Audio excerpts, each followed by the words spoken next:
Pour analyser la variabilité climatique, et en particulier le changement climatique qui est d'origine anthropique, on a besoin de longues séries de données d'observation, des données qui idéalement devraient couvrir au moins plus d'un siècle. Or, les premières observations régulières ont été faites à partir, pour la température, du milieu du XVIIe siècle. Si on prend comme référence l'une des plus longues séries d'observations dont on dispose, qui est la température moyenne mensuelle à Paris, elle a été récemment rallongée de 18 années à partir de l'année 1658 jusqu'à aujourd'hui par un scientifique qui s'appelle Daniel Rousseau.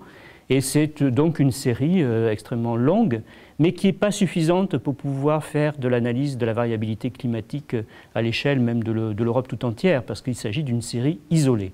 Donc en fait, il faut disposer d'un réseau d'observations répartis dans l'espace. Et la véritable naissance des réseaux d'observation, on peut la dater autour de 1856, date à laquelle un astronome a été chargé par Napoléon III, il s'appelle Le Verrier, de constituer un réseau d'observation météorologique dont l'objectif était d'anticiper sur des événements extrêmes, sur des tempêtes, puisque en réalité c'était la tempête de 1854 qui avait décimé la flotte franco-anglaise en mer Noire pendant la guerre de Crimée, qui avait conduit Napoléon III à faire cette requête.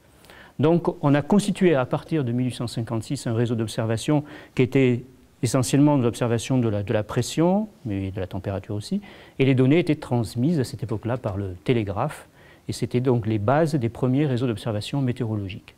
Alors bien sûr, au fil du temps, les réseaux d'observation se sont complexifiés, on a densifié le réseau, on a commencé à faire des observations à partir de bouées, à partir de ballons-sondes, à partir d'avions, bien sûr, et puis dernièrement, dans les dernières décennies, à partir de satellites.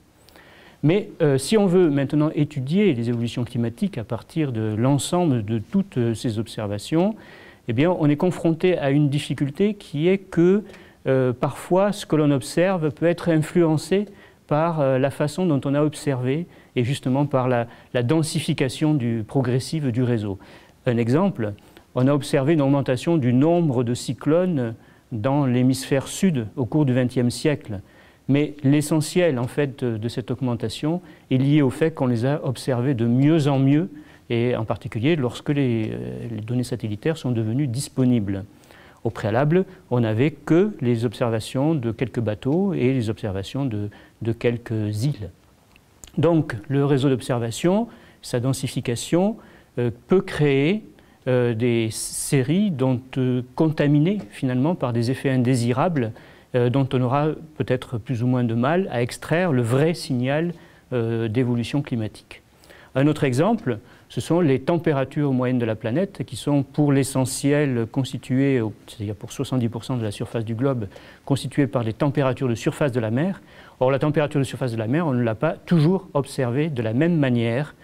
À la fin du XIXe siècle, on utilisait un prélèvement d'eau de mer dans un seau en bois. À partir grossièrement de la première moitié du XXe siècle, on a commencé à faire des prélèvements avec des seaux en toile. Or, les seaux en toile ont malheureusement la propriété d'être moins isolants thermiquement que les seaux en bois. Ça introduit une erreur sur la mesure de la température qu'il a fallu a posteriori corriger.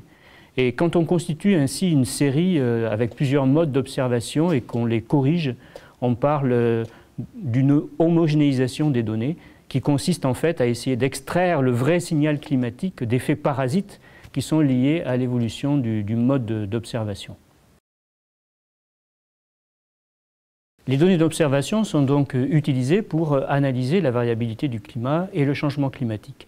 Mais elles sont aussi utilisées pour évaluer les modèles qu'on utilise pour faire les simulations du climat futur.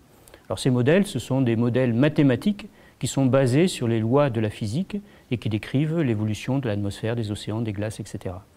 Donc évaluer un modèle, ça veut dire confronter la capacité de ce modèle aux observations, sa capacité à reproduire les climats du passé, alors à la fois le climat moyen, mais aussi sa variabilité. Par exemple, le phénomène El Niño, qui est un phénomène qui est quand même assez largement connu, c'est un phénomène qui se traduit par des températures qui sont soit beaucoup plus élevé que la moyenne ou beaucoup moins élevé que la moyenne dans le Pacifique tropical et qui a des conséquences climatiques en termes de précipitations, de sécheresse. Et l'occurrence de ce phénomène, on la connaît dans les climats passés, il faut que le modèle soit capable de reproduire ce phénomène avec la même régularité.